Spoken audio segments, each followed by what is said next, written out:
అన్న చెప్పండి. SLBC incident మనం చూస్తూనే ఉన్నాము. 8 మంది దాంట్లో చిక్కుకోవడం జరిగింది. ఆ 8 మంది ప్రాణాలకి కారణం కూడా కేసీఆరే అని చెప్పేసి స్వయంగా నిన్న ముఖ్యమంత్రి రేవంత్ రెడ్డి అనడం జరిగింది. సో దానిపై మీ స్పందన ఏంటి? రేవంత్ రెడ్డికి మతి లేకుండా మాట్లాడుతుండు.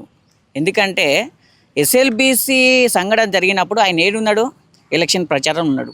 అంటే నీకు కొంచెం గీడ అక్కడ ఉన్నటువంటి కార్మికుల మీద కొంచెం మీద ప్రేమ లేదు. వాళ్ళకి ఏం జరుగుతుంది, వాళ్ళకి సహాయ చర్యలు ఏమైనా చేయాలా అని కొంచెం కూడా ఇంగిత జ్ఞానం లేకుండా ఆయన ఎన్నికల ప్రచారం. ఈయన నా మాట్లాడేది కేసీఆర్ గురించి.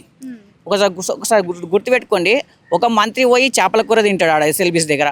ఒక మంత్రి పోయి మొత్తము అసలు ఈడ కేసీఆర్ గారు ఏం చేయాలని ఒక మంత్రి స్టేట్మెంట్ ఇస్తాడు. ఒక మంత్రి పోయి విదేశాలలో టూర్లు చేస్తుంటాడు.